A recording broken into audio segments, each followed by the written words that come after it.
Hello, everyone, and welcome to yet another episode of season 2 of To the Power of N, where N is networking, and we are going to unleash networking with our diverse leaders for season 2. And today we have on our episode Michelle DiTondo.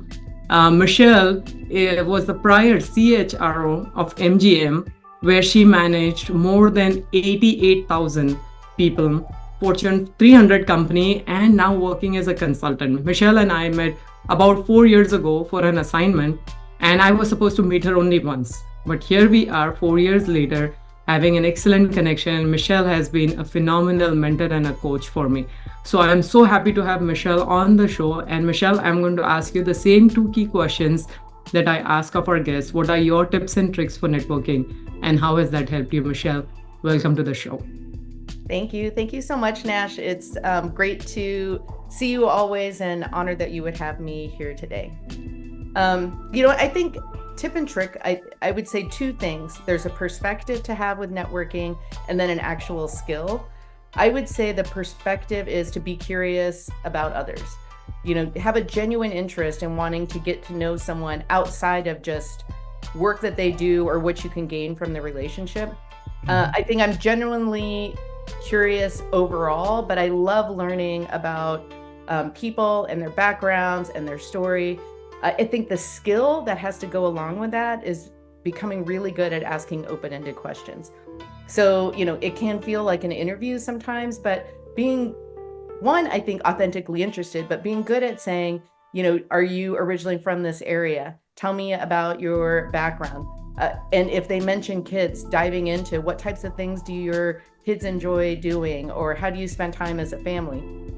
I think when other people are talking, they feel like they're important to you when they get to share their personal story. And if you're actively listening, I think they feel valued. And there's a quote, I believe Maya Angelou said that people won't remember what you did, but they'll remember how you made them feel. And I think if people in a networking environment walk away with feeling like they're important to you, that you're really interested in them, that makes that connection much more memorable. The other thing is that it's way easier to ask questions than it is to be prepared to do your pitch. If you're always thinking about what your pitch is, that's much harder to do than just asking questions and finding out about someone and finding something that you have in common. As a consultant, I think networking throughout my career has really helped me to build my consulting business within Avion. I think there are people throughout my career that I connected with because of my job, but then built a relationship with them because I found out things that we had in common.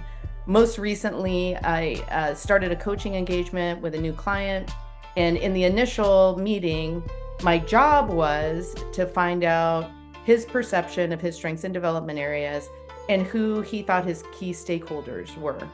And I think by asking maybe 3 open-ended questions to find out about him personally, I was able to find out that we shared a very similar background growing up with parents who were immigrants and Asian. We shared similar concerns and challenges with sometimes struggling with imposter syndrome when we're in the boardroom with other senior leaders who may not look like us.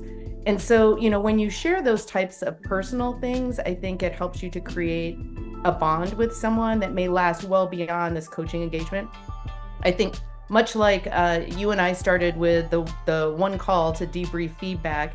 And during that time, we found out we had so much in common with our backgrounds, with our families, with at the time what we were struggling with having kids at home during COVID.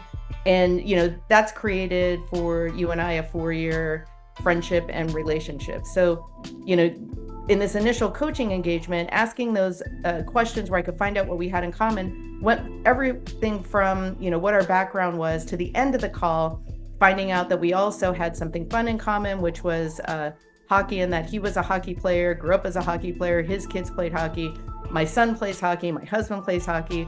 And so had I not asked those open-ended questions, I think it would have been very transactional. I would have gotten the job done and started the coaching engagement, but not necessarily built a bond that I feel like may last beyond just what we're there to do for, the work engagement.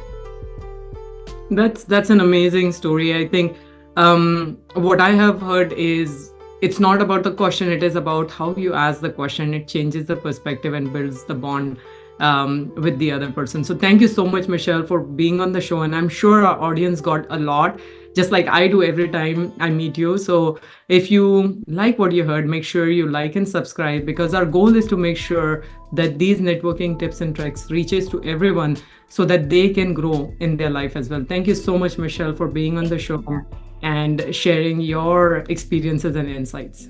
Thank you for having me.